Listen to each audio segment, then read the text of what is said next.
Senator Bato. Thank you, Mr. Chair. Mr. Chair, may I request the presence of MG Samidan Construction? Dito ba? I was informed I'm here, Your Honor. is around. MG Samidan. Ay, yes, ma'am. I'm here po, Your Honor. Since your registration as a corporation with SAC in 2019, your paid up capital up to now remains 250,000. Yet, based on news reports, you bag a total of 5.022 billion pesos worth of flood control projects. Paano nyo po ito nagawa? Sa loob lamang ng 5 taon, mula sa 250,000 pesos, ngayon bilyon-bilyon na po ang inyong naging proyekto sa flood control. Your Can you Honor, explain to this committee, please? Yes, Your Honor, if I may. Yes. We are a sole proprietor company. We are already 34 years in the business po sa construction. In 1991, it was started by my husband as a authorized managing officer. Tapos nung namatay po siya noong 2007, I have to register again, but yung trade name po namin, yung trade name po ng asawa ko, yun pong ginamit namin. And this is a sole proprietorship company po, sir. In 2019, though, I've registered this company, but it's MG Samidan Construction and Development Corporation, with the purpose sana of incorporating po, may magpa-transition sana sa corporation yung sole proprietorship. But nung nangyari na po yung COVID, hindi na po natuloy. So we have been using this sole proprietorship company until today, sir, Your Honor. Yes, ma'am. Thank you for that. Dito muna tayo mag-focus sa 5.02 billion from 2022 to 2025. Saan po itong mga flood control projects na ito makikita? Mostly sa CARPO, Your Honor. Lahat ito, Cordillera region? With yung may nearby provinces lang po sa may La Union at Pangasinan. Pero mostly po sa CAR region po. Direktahan na kita, ma'am. Itong flood control projects niyo na ito, na 5.02 billion pesos. Mayroon bang ghost project nito? Wala po, Your Honor.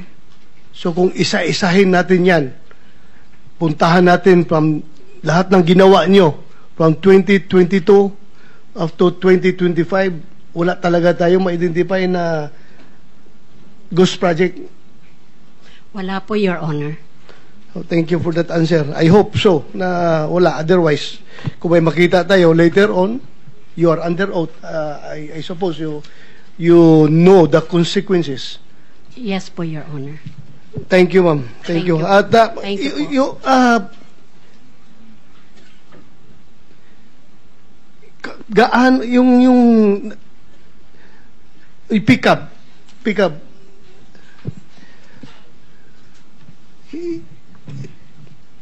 yung accreditation ninyo na ganito, nag-start lang sila sa 250,000 pesos.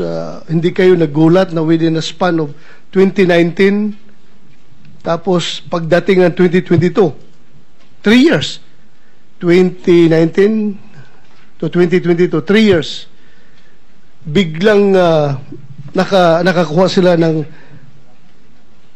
billion-billion na projects. Hindi ba kayo nagtataka nito? Your Honor, PICAP doesn't have an idea regarding the projects that a certain company secures. Like I said, we are not... Di ba kayo ang mag-accredit ng ano yun, yung 1 star, 2 star, 3 star, 4 star, gano'n ba yun? Yes, sir. We do the accreditation in terms of category and ARCC. it is the basis for the implementing agency to qualify that particular contractor on the basis of the categorization and the ARCC. Categorization from E to quadruple A is a measure of the capacity of a contracting company. But like medium A, small a, large B is a measure of the capability of the company. So that means that even if you are a quadruple A company, if your ARCC is small a, then you cannot do billions and billions of projects. And for example, medium A is only until 150 M. So that is on a per contract basis, Your Honor. So every time they bid, they're only allowed to bid for a project until 150 M. Chairman, Thank you. I think the Yes. question of Senator Bato, with a company having a 250,000 paid-up capital, that very minuscule amount paid-up capital doesn't come into the picture in issuing a categorization for her license? Wala Yeah. bang bearing yun? Yun ang tanong niya. Your Honor, the basis of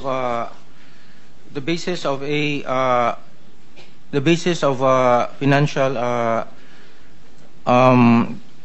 of a worth of a company is based on its net worth.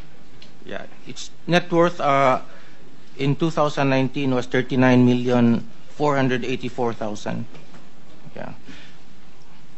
Now, the 250,000 pertains to their corporation, but until now, they don't have a license for their corporation.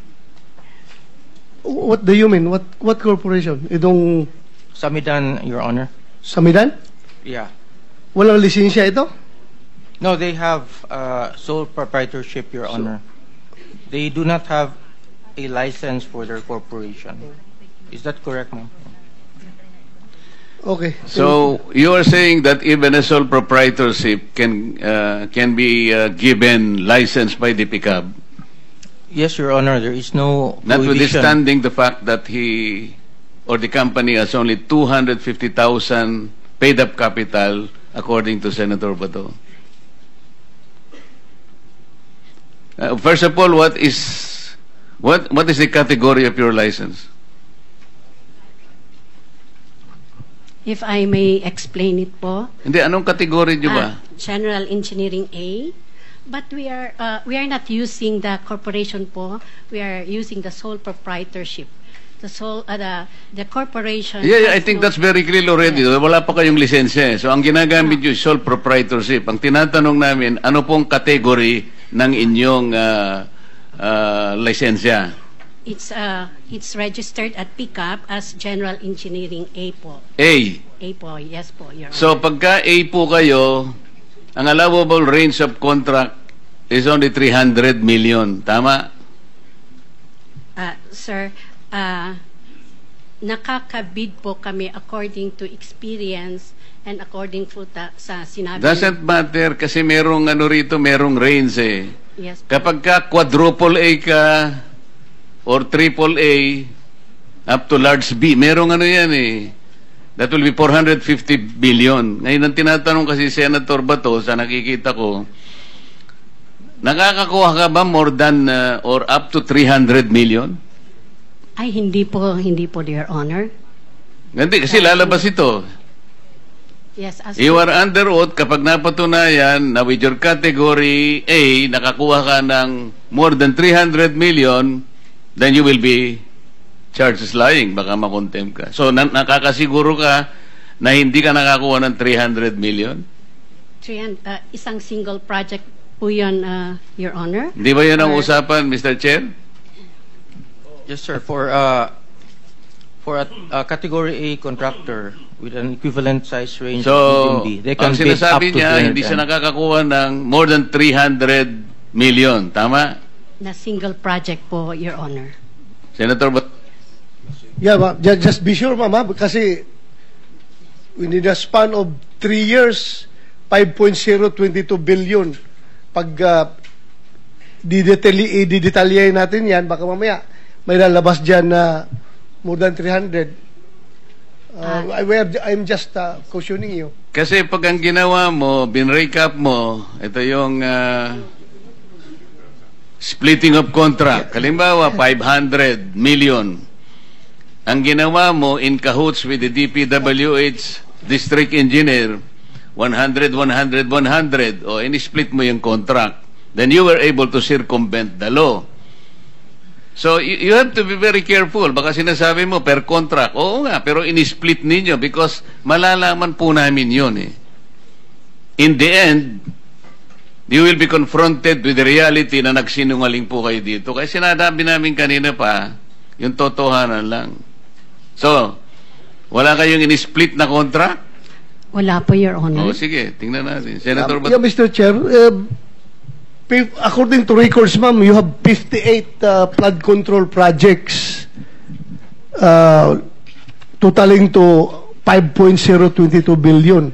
So, siguruhin po ninyo na out of the 58, walang lampas sa 300 doon. Otherwise, 58 flood control projects. 5 billion divided by 58. Tingnan mo.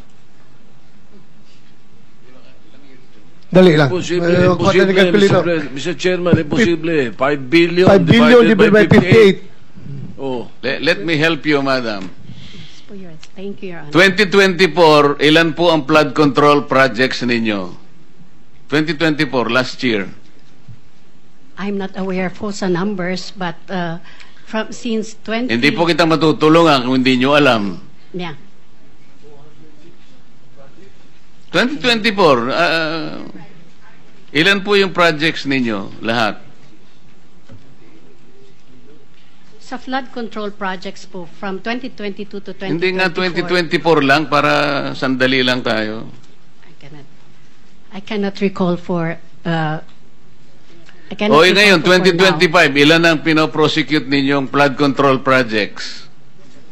Sa ngayon pong 2025, wala pong na-award. Wala kayong project ngayon? Sa flood control po, Your Honor. 2024, hindi mo ma-recall. Yes, what I prepared is only from 2022 to 2025 that we have 58 flood control projects po, Your Honor. Were you able to execute several projects at the same time? Halimbawa, sa isang taon, 10 ang inyong ginagawa. Pwede ba yun? Yes po, Your Honor. Okay. Sabihin na lang natin 10 ang projects nyo in 2024. Ilan pong technical people ang hawak ninyo to dedicate them sa 10 projects which you are executing all at the same time? We have several people po. I'm not talking about several people. I'm talking about technical people and technical equipment. Each project must have dedicated personnel. Project A, for example, meron kang 5 na engineers dyan. Iba-iba ang katungkulan yan. Hindi mo pwedeng gamitin yon sa ibang project. Yes, po, Your O, 10 yun. Sabi kanina, inamin mo, there are 10 simultaneous projects being undertaken by your company. Ang ibig mo ang sabihin, kung 5 tao yon, meron ka 50 engineers? May organizational chart po na nakalagay doon. Madam, I'm not talking of the organizational structure. We're talking about your ability to execute 10 projects at the same time. Lalong-lalo na, yung iba nasa Mindanao, yung iba nasa Cebu, yung iba nasa Baguio, isa sa Batangas. You cannot do that. Otherwise, magsisinungaling ka dito. Kasi malalaman po natin ito. Kaya ganito yung pagtatanong namin para makita natin. Kasi kapag sinabi mong you can execute 10 projects in 1 year, kailangan mong magkaroon at the very least 50 engineers. Kasi ang gagawin ninyo, yung nakadedicate sa Project A, yun din ang Project B, Project C. Hindi po pwede yun. Sa kontrata po at sa batas, hindi pwede yun. So, kung meron kang 100 engineers sa pool mo, babayaran mo lang ba ng 100,000 ng isang... you will have an overhead of about 10 million per month. Hindi kakayanin ng isang kumpanya yun. So, lilitaw po at lilitaw. Yun po yung tinatanong ni Senator Bato. Sir, continue. Mr. Chair, 58 within 3 years. So, hindi lang 10 yan. Kung divided by 3 yung 58. Example, ha? Thank you. 10 example lang, sasabit ka na eh.